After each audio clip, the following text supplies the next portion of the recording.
എവിടെയോ കാണാതെ ഞാൻ പോയി അനിയനെ തപ്പട്ടെ.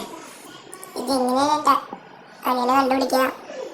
അവൻ എവിടെയെന്ന് ആർക്കെന്ന് അറിയാ? എന്നെ സഹായിക്കാൻ ഈ ഭൂമിയിൽ ആരെങ്കിലും ബാക്കി ഉണ്ടാവുമെന്നാവോ? എല്ലാരെയും ആ ഡെവിൾസിന് കൊന്നു കളയുകയാ.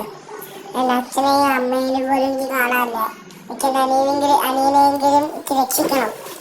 അവനാണ് എനിക്ക് ഏറ്റവും കൂടുതൽ ഇഷ്ടമുള്ള ഞാൻ എന്തായാലും അവനെ ഞാൻ രക്ഷിക്കും, ഉറപ്പാ. അതാണ് അവിടെ നിന്ന് വരേണ്ടത്. കൊറേ കാലം ഇവിടെ നിന്നിട്ട് അതാ ചെക്കൻ. എടാ മോനെ, നീ എങ്ങടാ പോണേ?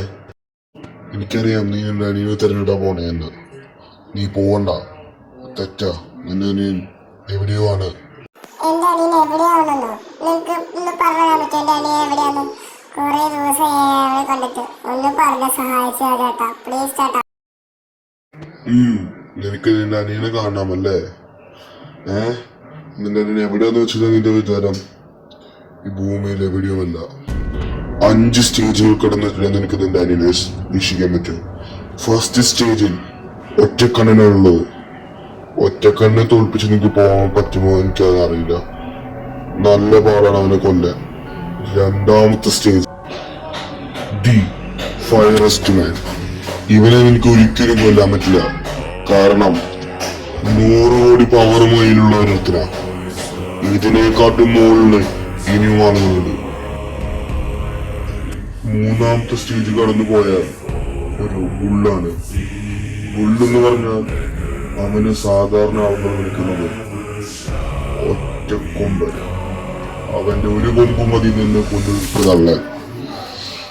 ഇനി അവസാനത്തെ 4ാമത്തെ സ്റ്റേജ് തൊട്ട് ഇവനെനിക്ക് ഈ ലോകത്തിനെ കൊല്ലാൻ പറ്റുമോ എനിക്കറിയില്ല. The samurai. സമുറായിനും കൊല്ലണമെങ്കിൽ നിന്റെ കയ്യിൽ 50,000 പവർ വോൾട്ട് 47 എന്ന് പറയുന്ന ഒരു പവർ വേണം. അത് ഇവനെ കൊല്ലാൻ വേണ്ടി മാത്രമേ ഉപയോഗിക്കാൻ പാടൂ. അത് അവന്റെ കയ്യിലെ ഏറ്റവും വലിയ പ്രഷറസ്തംഭമാണ്. ഇനി നീ ആലോചിക്കും, ഇതിനെക്കാട്ടും പവറുള്ളവരാണ് ബാക്കി 2 അവരിൽ 2 പേർ. ഒരാളാണ് ഇതിനൊക്കെ തലവൻ, ദി ഫോണിക്സ്.